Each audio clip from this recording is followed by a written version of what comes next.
Hello my crafting friends, my name is Linda Dolke and I'm a demonstrator with Stampin' Up! Here in Australia.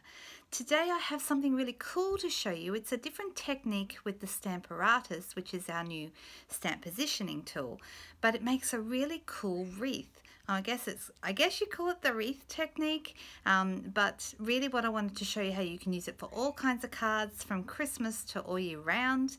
The card I'm doing today is a Christmas card, but if you'd like to sit back and enjoy it, I'm sure you're going to learn something new. So today I'm going to show you how you make a wreath like this one. So you can see on this little Christmas card I've made here, I've got some leaves around here and it does look quite wreathy. I'm not sure that that's a word, but that's okay. And I'm going to show you how easy it is to do with your Stamparatus. So the Stamparatus, if you haven't seen this before, is a new stamp positioning tool. I have made another video on this already and you'll find lots of videos online about it because it is just the coolest tool. So it makes everything easy and lined up and perfect and straight, and we all love that. So I'm going to show you how I did this. It's sometimes called the round and round technique. I like to call it the wreath technique because that to me says really what it does. So let's show you how I'm going to actually get rid of my Stamparatus just for a minute, because in order to do this we need to make a template, and for that we need our big shot. So I'm going to bring my big shot in. I'm going to turn it sideways just so it's easier for you to see what's happening. And I'm going to get the plate set up. So I've got my normal platform just with my thin die adapter there on top. So just your standard platform and your standard cutting plates. Okay, and then I'm going to get myself just a piece of paper. I can use any cardstock I like. I'm using Whisper White, but it doesn't have to be. If you wanted to, it does need to be the color that you want to finish up with here. So in this one, I wanted it on white. And I'm going to show you how I did that. So I'm using a square. You can use any size square, but a larger square is usually better. And this is from our Layering Squares framelits, which I will pull out if we need to see those. Mine are a little bit hickledy-pickledy. I really need to sort them. But you can see I've got a smaller square. This square would also work. I've used it for other wreaths. You can see it's a little smaller than the first one I picked out. I'm using this larger square because it'll just give us a bit more room. Look at them all in there. So they're all over the place, but you can use any largish square. So it doesn't really matter whereabouts you place this, but I do want it straight on my page. So it doesn't matter if I use one end or the other. I'm just going to use, I've cut a piece of A4, or you could use letter cardstock, just cut in half, and then I'm just positioning this in the middle, because really what I want, well, I want both, but really what I want for the template is actually the hole made by the square when I push it through. So I'm cutting my square, and you can see I've now got the square. I need to set this aside because I'm going to need it, but what I'm interested in right now is the hole left behind. So I'm going to put that back in, and I'm actually going to position my square framelit over the top. So I'm just doing this by eye, so you really don't need to measure.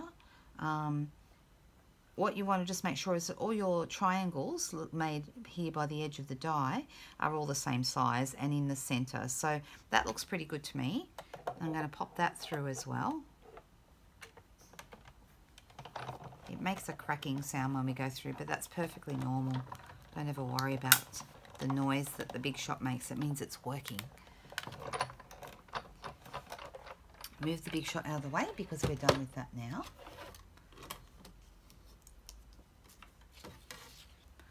And you'll see when I bring it back in that the square has cut out now twice. So that's one square and that's the other. So I end up with this kind of star shape left over, which is kind of cool. Get rid of those little triangles. And I don't need my square anymore. I've still got my piece that I had before. Now I need my Stamparatus. So I'm going to bring that in. This is actually very easy to do, but it looks clever. I originally got the idea from Alison Okamitsu, who Alison did this, and she calls it the round and round technique. So that's another name for it as well. But I'm going to pop this piece, the empty hole, into the corner of my Stamparatus, and I'm going to use a magnet to hold it down. Because it's a bigger piece of paper, I'm actually going to grab my other magnet from under here where I store them. And I'm going to put that down the bottom. You might see I've got washi tape around this one just to make it easier to pick up. And if they do happen to jump together, because that's what magnets do, it's easier to pull apart. But try and keep them apart if you possibly can, because you don't want them to jump together so hard that they snap. Okay, so I'm now going to get my square that I've cut and I'm going to put it back into the hole. And because my piece of paper, my template, is pushed right into the corner, that's the perfect position. It's held in place, and if it does move for any reason, or if I needed to come back to it, I can always put it back in the corner and it will be lined up every time. So this sits in here. Now I'm going to grab a stamp. I'm actually using this little leaf here from the Bouquet Blooms. This is a new stamp set that just came out on the 1st of June. And I'm going to position it in the middle of that square.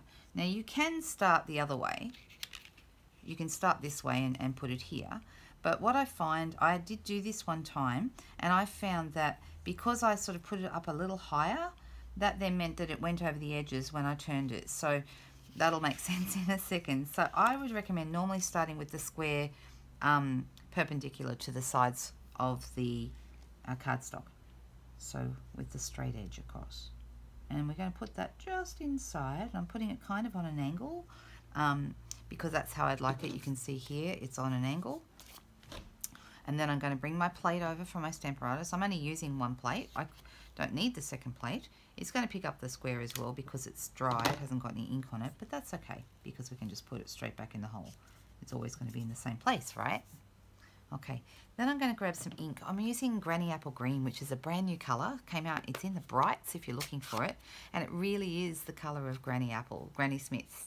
So I love this one. If you do get any ink here on the plate, because the ink pads are so much larger than the stamp, don't worry, it won't transfer to your project. But as a suggestion, if you have the smaller ink spots, they're the perfect size to do these kinds of little stamps. But you can use a bigger ink pad, it won't transfer over to your paper. So you can see I'm just stamping that one there. I've stamped it full strength, and now I'm going to grab my square and I'm going to turn it one turn. So now it's like in the diamond shape. I'm not going to re-ink. I'm going to do a second one so that it's stamped off. So it's going to be a lighter stamp this time. And then I'm going to change it again, one more turn. Now there are a few different ways you can do this. You could do just all the corner ones and do different colours. But because I want mine to be light, dark, this is the best way to do this because every second stamp will be stamped off. And every second one in between will be full strength. So move it again. Each time you're putting it into that perfect square. And see how the ink that's on the Stamparatus is not transferring to the paper? It's really easy, super easy. So all you really need is the template. Now that we've made a template, we could actually keep this template if we wanted to, in with our, either with the stamp set or with the framelits, or you could even keep it with your Stamparatus. But if you're cutting another square in a different color, you would need you'd need that anyway. So totally up to you. But it's sort of handy to keep a couple of templates. Now, of course, as I said in the last video that I did, if you accidentally didn't stamp this properly, like if I decide, whoops, I don't like quite the way that's stamped, it's not a problem. By making sure that it's right in the middle all the time, you can stamp it again and it's always going to be in the same place, so it's going to fix it. You can re-stamp anything you like. It's such a cool tool. Actually, now that I've done that though, I'm probably not going to be... it's still okay. Alright, so now you can see I have my wreath, okay, perfectly round and perfectly in line, perfectly aligned. I'll put this aside because I'm actually done with my stamp. Actually, I'm not done with my Stamparatus. I'm going to show you something else because I do want to stamp Merry Christmas across the middle. So let me get rid of my template. You can see how strong these magnets are. They just absolutely stick. And yeah, don't pinch your fingers in between because you can see I've got a little blood blister here where they snapped and got my finger in the way. That tends to happen. Okay, so what I'm going to do is I'm going to pop this back in the corner. You don't have to use a corner for this, and I'm only doing one stamp, so I'm not even going to worry about the magnet. I'm using Lovely Lipstick, which is another new colour. It's actually from our In Colour group.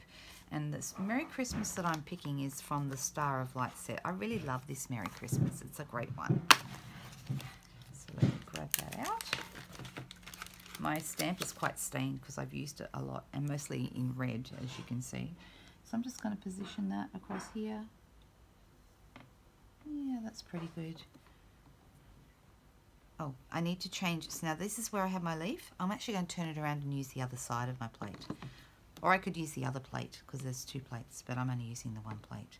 It's picked it up, but it doesn't matter because it was in the corner, so we can just put it back there. And I'm just going to ink up that Merry Christmas.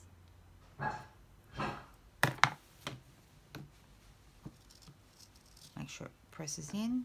Make sure I'm happy with that. Looks pretty good. And then I would cut it out with my correct size circle from the Layering Circles. And that gives us this, which then I have mounted onto a piece of gold. This is our new gold glimmer, and it doesn't come off. You can rub it all over yourself and it doesn't do anything. It's awesome. So it doesn't, the glitter doesn't come off, and it's also smoother, easier to cut, I believe, with my trimmer, and it's a little bit more gold bronzy in colour than the other one. I never thought the other one looked green, but next to this it almost does look a little bit green. So I would mount that then onto this. The only thing that sticks really well with dimensionals is either, with glitter paper is either dimensionals or glue dots. And I've used dimensionals on this one. Then I would mount this on here. This is the Granny Apple Green cardstock I've got this on. And then I've also got a piece of Lovely Lipstick cardstock and a piece of the In Colour Lovely Lipstick DSP on here as well. So that will end up on there with my Merry Christmas. You can see how that will go with my Merry Christmas on there. I might stamp this one while I'm at it. I'll just make sure that I'm got that in the right place because it's a circle.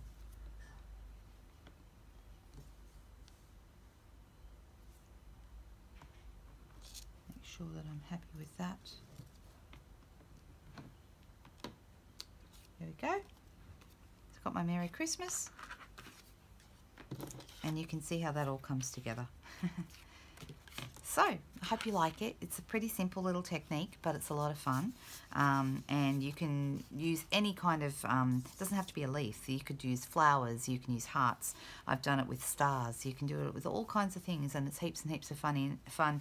And you can even add other things. So I did one last week that had flowers, and then there were two-step flowers. So I did the detail one round, and then I did the solid flower on the next round. And then the next round I added some leaves in around them. So those look really great. So I hope you had fun with that.